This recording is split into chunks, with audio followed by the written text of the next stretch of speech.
Chapter 3. Now these are the nations which the Lord left, that he might test Israel by them, that is, all who had not known any of the wars in Canaan.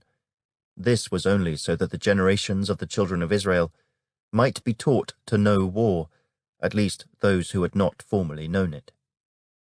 Namely, 5 lords of the Philistines, all the Canaanites, the Sidonians, and the Hivites who dwelt in Mount Lebanon, from Mount Baal-Hermon to the entrance of Hamath. And they were left that he might test Israel by them, to know whether they would obey the commandments of the Lord, which he had commanded their fathers by the hand of Moses. Thus the children of Israel dwelt among the Canaanites, the Hittites, the Amorites, the Perizzites, the Hivites, and the Jebusites. And they took their daughters to be their wives, and gave their daughters to their sons, and they served their gods. So the children of Israel did evil in the sight of the Lord.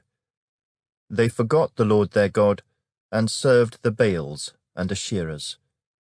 Therefore the anger of the Lord was hot against Israel, and he sold them into the hand of Cushan-Rishathaim, king of Mesopotamia. And the children of Israel served Cushan-Rishathaim 8 years. When the children of Israel cried out to the Lord raised up a deliverer for the children of Israel, who delivered them, Othniel the son of Kenaz, Caleb's younger brother. The Spirit of the Lord came upon him, and he judged Israel. He went out to war, and the Lord delivered Cushan-Rishathaim, king of Mesopotamia, into his hand. And his hand prevailed over Cushan-Rishathaim. So the land had rest for 40 years.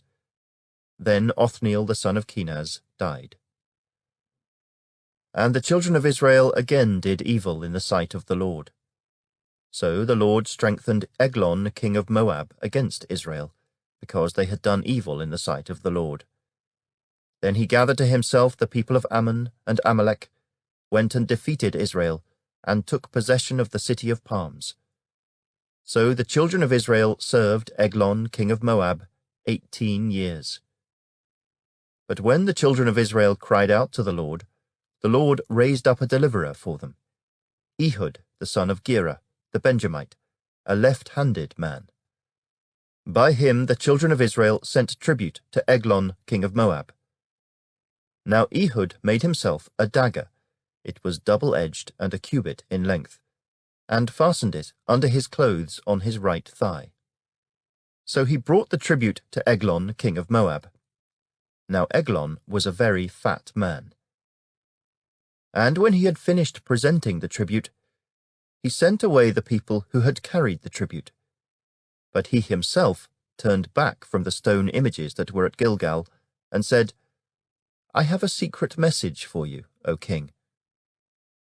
He said, Keep silence, and all who attended him went out from him. So Ehud came to him. Now he was sitting upstairs in his cool private chamber. Then Ehud said, I have a message from God for you. So he arose from his seat. Then Ehud reached with his left hand, took the dagger from his right thigh, and thrust it into his belly. Even the hilt went in after the blade, and the fat closed over the blade, for he did not draw the dagger out of his belly, and his entrails came out.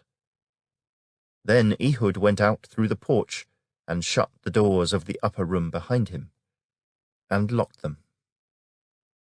When he had gone out, Eglon's servants came to look, and to their surprise, the doors of the upper room were locked. So they said, He is probably attending to his needs in the cool chamber. So they waited till they were embarrassed, and still he had not opened the doors of the upper room. Therefore they took the key and opened them, and there was their master, fallen dead on the floor. But Ehud had escaped while they delayed, and passed beyond the stone images, and escaped to Seirah.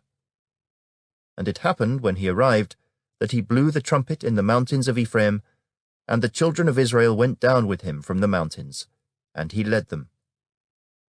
Then he said to them, Follow me. for the Lord has delivered your enemies the Moabites into your hand.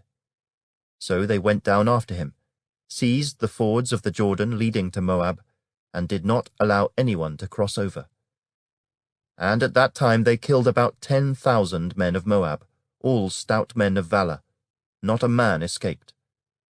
So Moab was subdued that day under the hand of Israel, and the land had rest for 80 years. After him was Shamgar the son of Anath, who killed 600 men of the Philistines with an ox goad, and he also delivered Israel.